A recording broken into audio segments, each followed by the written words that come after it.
ओम नमः सिद्धेभ्य नमो जीर्णाणम। सभी को सादर शुद्धात्म वंदन। आज मार्गशीर्ष कृष्ण तृतीया का यह शुभ मंगल दिवस है और आज सोनगढ़ से प्रसारित होने वाला संदेश श्री इष्टोपदेश जी ग्रंथ के आधार से लिया गया है। यह ग्रंथ आचार्य पूज्यपाद स्वामी द्वारा विरचित है, जिसमें 51 यानी 51 छंदों का समावेश किया गया है। इस ग्रंथ में बहुत ही सुंदर चरणानियों का वर्णन करते हुए यहाँ पर लिखा गया है। पहले हम इस छंद का पाठ करते हैं। आरंभे तापकाना प्राप्तावतृप्ति प्रदिपादकान् अन्ते सुदुस्तयजान कामान कामं स सेवते सुधी। इस 17 नंबर के श्लोक का भावार्थ देखते हैं। अर्थ है, आरंभ में संताप के कारण और प्राप्त होने पर अतृप्ति के करने वाले तथा अंत में जो बड़ी मुश्किलों से भी छोड़े नहीं जा सकते, ऐसे भोगोपभोग को कौन विद्वान या समझदार आसक्ति के साथ सेवन करेगा। यहाँ पर यह भोगोपभोग परिमाण नाम का एक व्रत है, जिसके बारे में कहा है कि इस पर भोग और उपभोग की सामग्री को कौन विद्वान ग्रहण करेगा। तो किसकी बात चल रही है यहाँ पे? आरंभ में संताप के कारण। यहाँ आरंभ यानी जो गृहस्थों के लिए परिग्रह आरंभ होता है, यानी गृहस्थ की चर्या चलाने के लिए जो जीवों को अपनी इच्छित वस्तुओं का या अपनी सुविधाओं की चीज़ों का संग्रह करना पड़ता है। आरंभ यानी संग्रह, उनका जो संग्रह करना पड़ता है उसमें कितना संताप होता है। क्योंकि देखिए, घर में जब हमारे पास पहली बार तो घर नहीं है, तो घर बनाने के लिए आपको उसके लिए कितनी सारी मेहनत करती है, कितनी सारे सामानों को जुटाना पड़ता है। बर्तन चाहिए, कपड़े चाहिए और भी बहुत सारी सुविधाओं की सामग्री वो आप लगा लेना कि एक गृहस्थी को बसाने के लिए हमें कितनी सारी चीज़ों की आवश्यकता होती है। तो इस प्रकार उस आरंभ के संताप के कारण और प्राप्त होने पर अतृप्ति के कारण, अब वो भोग सामग्री हमें प्राप्त भी हो गई तो भी उसके बाद क्या होती है? अतृप्ति, यानी उसमें भी तृप्ति नहीं होती। क्योंकि मनुष्य का स्वभाव कैसा है, उसकी इच्छाओं का कभी अंत ही नहीं होता है। एक इच्छा पूरी होती है तो दूसरी खड़ी हो जाती है।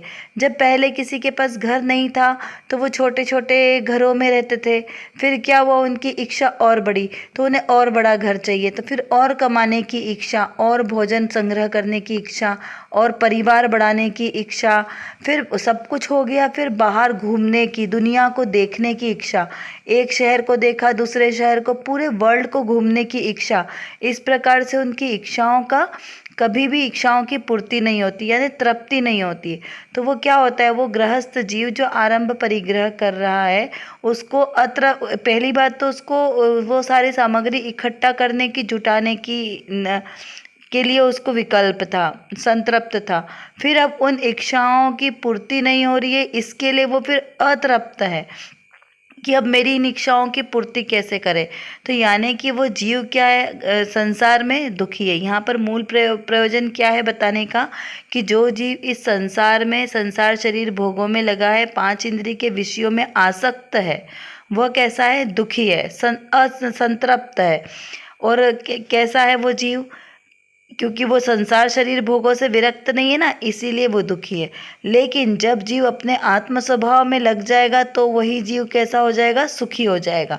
तो यहाँ पर ये जीव की जो भोगोपभोग परिमाण नाम का एक शिक्षा व्रत है, 4 प्रकार के शिक्षा व्रत है, उसमें एक भोगोपभोग नाम का व्रत है। इसका अर्थ क्या होता है? भोग प्लस उपभोग, ऐसे 2 शब्दों से ये बना हुआ है। तो भोग यानी जो वस्तु का एक बार भोग किया जाता है वह भोग कहलाती है। जैसे भोजन आदि हमने एक बार ग्रहण किया और वो खत्म हो गया, दोबारा हम उसको ग्रहण नहीं कर सकते, तो ऐसी सारी चीज़ों को भोग कहा जाता है। और उपभोग यानी जिन वस्तुओं को बार बार ग्रहण किया जाता है, जैसे हमारा घर है, टेबल, चेयर, कपड़े, ये सारी चीज़ें कैसी है, इनका बार बार उपभोग किया जा सकता है, क्योंकि एक बार में हम यूज़ करके फेंकते नहीं, यूज़ एंड थ्रो नहीं है। तो इस प्रकार ये जो बार बार उपयोग में आती है उन्हें कहते हैं उपभोग कहते हैं। तो इस प्रकार क्या कहा कि जब जीव को आरंभ परिग्रह करने से और उनको प्राप्त करने से भी उसको तृप्ति नहीं होती है, फिर वो कि जीव का और क्या मुश्किलें उसकी पैदा होती है कि अंत में जो वो बड़ी मुश्किलों से भी उसको छोड़ नहीं पाता, क्योंकि देखिए जो जो इन परिग्रहों के प्रति आसक्ति का भाव है ना, ये इतनी आसानी से छूटता नहीं है, तो वो इनके परिणामों को बहुत जल्दी छोड़ नहीं पाता। तो ऐसे भोगोपभोग परिमाण, अब ये क्या है, भोगोपभोग जो है, भोगोपभोग के प्रति आसक्ति है, ये कैसी है, ये और भी ज़्यादा तीव्रता वाली, क्योंकि परिग्रह आया ना, परिग्रह को मूर्छा भी कहा है कि परिग्रह यदि छूट जाए तो जो जीव है वो कैसा हो जाएगा, सदा सुखी हो जाएगा। लेकिन ये पंचेंद्रिय विषयों के प्रति उसकी आसक्ति है वो जल्दी से नहीं छूटती है। तो यहाँ पर कहा कि ऐसा कौन समझदार विद्वान होगा जो इस प्रकार आसक्ति के साथ सेवन करेगा, क्योंकि विद्वान को, समझदार व्यक्ति, ज्ञानी को तो ये पता है ना कि ये सारे विषय भोग कैसे हैं, जहर के, हलाहल जहर के समान है, इनसे कभी तृप्ति नहीं होती। लेकिन जितना इन विषय भोगों के प्रति हमारी आसक्ति होगी उतना ही हमारा संसार का परिभ्रमण बढ़ेगा और हमारा दुख बढ़ेगा। तो जो ज्ञानी जीव होंगे वो इस प्रकार से विषय भोगों से निवृत्त होंगे। जैसे हमारे महामुनिराज या सम्यक दृष्टि जीव, जब उन्हें उनकी दृष्टि जब सम्यक हो जाती है तब उनका इन सब प्रकार के विषय भोगों से आसक्ति कम हो जाती है। फिर वो धीरे धीरे व्रतादि लेते हैं, अणुव्रतादि और महाव्रतादि लेते हैं। तो जो महाव्रती हैं, 3 कषाय चोकड़ी का अभाव करने वाले, वे समस्त आरंभ परिग्रह के त्यागी होते हैं। उनमें त्यागी होते मतलब उनको ग्रहण करने की इच्छा ही नहीं होती है, इच्छा का ही अभाव हो जाता है। जो बोलते हैं ना इच्छा परिग्रह का त्याग। जैसे 5 पाप कौन कौन से, हिंसा, झूठ, चोरी, कुशील और परिग्रह। और उसके विपरीत महाव्रत में क्या आएंगे, अहिंसा महाव्रत, अस्तेय महाव्रत, अचौर्य महाव्रत, ब्रह्मचर्य महाव्रत और अपरिग्रह महाव्रत। तो इसमें क्या हुआ, इन सब जो जितने भी ये कषाय भाव है उन सब के प्रति उनको आसक्ति खत्म हो गई है। तो जो इस प्रकार के ज्ञानी समझदार जीव जिन्हें कहा गया है वह ऐसे भोग और उपभोग इनका ग्रहण नहीं करते, इस प्रकार की सामग्री का। तो वो कैसे होते हैं, त्यागी होते हैं। तो यहाँ पर इसका अर्थ यह निकलता है कि जिन जीवों को सच्चा सुख चाहिए है वो इस प्रकार के 5 इंद्रिय के विषयों से, भोग और उपभोग दोनों प्रकार की सामग्रियों से अपने चित्त को दूर रखें, उनके प्रति आसक्ति का भाव नहीं रखेंगे, तभी वो जीव सुखी हो सकेंगे। जब तक उनके हृदय में इन चीज़ों को भोगने की इच्छा होगी तब तक वो जीव कैसे हैं, संसारी रहेंगे और हमेशा दुखी बने रहेंगे। अब देखिए हमें यहाँ पर विचार क्या क्या करना है, कौन कौन सी चीज़ें भोग में आती है और कौन कौन सी उपभोग में आती है। यहाँ भोग में आने वाली वस्तुएं सारी जो एक बार यूज़ करके छोड़ दी जाती है, इन सब के प्रति हमें आसक्ति को कम करना है। देखिए हमारा तो उद्देश्य क्या है, बारंबार चिंतन करना। तो अब भोग में आने वाली सारी चीज़ें, उसमें सबसे पहले तो हम लेंगे रसना इंद्रिय के पोषण वाली सारी चीज़ें जिनको हम ग्रहण करते हैं भोजन के रूप में, है ना। तो ये सब क्या होती है, एक बार यूज़ करके और उनका कोई अस्तित्व नहीं है। जैसे भोजन को लीजिए, आपने भोजन को ग्रहण किया तो वो कब तक उसका असर रहता है, वो सिर्फ उतनी देर तक जब तक वो हमारी जीभ पे यानी टंग पे रहता है तब तक ही उस चीज़ का स्वाद आता है, और अंदर गले से अंदर उतरने के बाद उनका स्वाद नहीं आता। आप कभी ऐसा एक्सपेरिमेंट करके देखना, कोई भी चीज़ आप उसको खाना और खाने के बाद उसको फिर वॉमिट करना और फिर आप उसको खा के देखना क्या उसमें कोई स्वाद आ रहा है। वो कितना दुर्गंधित और इतना ख़राब होगा कि उससे हमें ही ग्लानि उत्पन्न होती है ना, हम उसे देख नहीं सकते। बिस्टा ये सारी चीज़ें कैसी होती है हमारे लिए, उसे मतलब देख भी नहीं सकते, उसे ग्रहण करना तो बहुत दूर है, हम उसके बाद में इमेजिन भी नहीं कर सकते कि हम उसे टच भी करें। तो यानी कि क्या हुआ कि वो चीज़ें जो एक सिर्फ कुछ क्षण मात्र का हमें टेस्ट दे रही थी उसके लिए हम कितना पाप करते हैं। उस क्षण मात्र के टेस्ट के लिए हम कितनी सारी भक्ष्य अभक्ष्य सारी वस्तुओं का सेवन करते हैं, लेकिन उन चीज़ों का सेवन करने से जो हमें इतना अनंत गुना पाप लगता है ना, हम उस पाप का विचार नहीं करते। और सिर्फ वो क्षण मात्र के जो सुख भी नहीं है, सुख का आभास मात्र है, उसके लिए हम इतने सारे पाप करते हैं। तो जब हम इस प्रकार से अपने कर्मों को समझेंगे ना, कर्म प्रकृति है कि किस प्रकार कैसे कर्म बंध जाते हैं, तो उससे क्या होगा, हमें अपने आप सहज ही इस प्रकार के 5 इंद्रिय के विषयों से विरक्ति होने लगेगी। ये सब कब होगा, जब हम अपने स्वभाव को समझेंगे और इन स्वभाव से अपने को दुखी समझेंगे कि इस संसार में दुख है हमें, और सच्चा सुख आत्मा के आश्रय से मिलेगा। और जो मेरा आत्मा है वो इन पर पदार्थों को ग्रहण ही नहीं करता, आज तक उसने कभी इनको ग्रहण नहीं किया, तो फिर उसका स्वाद और उस सब की तो बात ही खत्म हो गई ना। ये जो 5 इंद्रियां ये आत्मा से भिन्न है, इनका स्वाद आत्मा को नहीं आता, आत्मा तो सिर्फ मात्र जानता है और देखता है। तो ये जो 5 इंद्रिय के विषय, इसमें अनुरक्त ना होकर हमें अपने आत्म स्वभाव में अनुरक्त रहना है। क्योंकि मेरा आत्मा कैसा है, अभोक्ता स्वभावी है, अकर्ता स्वभावी है। वो किसी भी पदार्थ का ना भोग कर सकता है, ना ही उनका कोई कर्ता कोई कार्य को कर सकता है। तो जब मेरा आत्मा अकर्ता अभोक्ता स्वभावी है, तो फिर मैं इन पर के कार्यों में अपना इतना कीमती अमूल्य उपयोग क्यों वेस्ट करूं। इस प्रकार से हमें बारंबार चिंतन करेंगे ना, तो सहज ही हमारे इन सब चीज़ों से निवृत्ति हो जाएगी और जो सच्चा वैराग्य है वो उत्पन्न होगा। देखिए, एक परिस्थितियों की वजह से जो हमें ऐसा लगता है ना कि हमें वैराग्य आ गया, वो सच्चा वैराग्य नहीं है। आपके पास भोजन नहीं है तो आपने क्या कहा कि हमने आज उपवास किया, तो वो उपवास नहीं कहलाता, वो तो आपका लंघन कहलाएगा। लेकिन आपके पास सारी भोग सामग्री के होते हुए भी आपने भोजन ग्रहण नहीं किया, आपको भोजन ग्रहण करने की इच्छा नहीं हुई, तो वो आपका उपवास की श्रेणी में जाएगा, वो आपका त्याग की श्रेणी में आएगा। तो इस प्रकार हमारे पास भोग सामग्री नहीं है और फिर हम उससे विरक्त हो जाए, तो वो वैराग्य नहीं है। वैराग्य तो उसे कहेंगे जब हमारे पास सारी सामग्री होते हुए भी हमारे को उन्हें भोगने की इच्छा ही ना हो। हमारी इच्छा मतलब उसके प्रति हमारे को कुछ भाव ही ना आए कि हमें उसका ग्रहण करना है या त्याग करना है, भोगना, कुछ नहीं। सहज भाव से, सहज ज्ञाता भाव से जब हम उसे देखेंगे, तो वो जो हमारा वैराग्य की उत्पत्ति होगी वो हमारा सचमुच का वैराग्य है। वरना इसके ज्ञान और वैराग्य के सिवा जो भी हमारे पास जिसे हम वैराग्य समझते हैं वो वैराग्य नहीं है। जब तक सच्चा आत्मा का ज्ञान नहीं होगा तब तक आपका वैराग्य भी सार्थक नहीं होगा। इसीलिए क्या करना है, पहले में पहला कार्य यह करना है कि हमें अपनी दृष्टि को अपने आत्मद्रव्य पे रखना है। और ये 5 इंद्रिय के विषय भोग है, ये मेरे लिए कार्यकारी नहीं है, इस प्रकार से चिंतन करके, इसका निर्णय करके उनसे अपनी दृष्टि को हटाना है। इस प्रकार से इस संदेश का अर्थ यहाँ पर निकलता है। चलिए, इतना आप समझ में आ गया होगा। अब देखते हैं आज की रत्न कणिका में कौन सी विशेष बात आई है।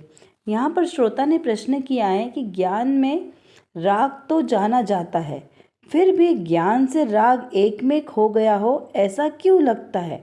क्या प्रश्न है यहाँ पर कि ज्ञान में राग तो जाना जाता है, कि ज्ञान राग है, लेकिन फिर भी ज्ञान से राग एक में खो गया हो, ऐसा क्यों लगता है।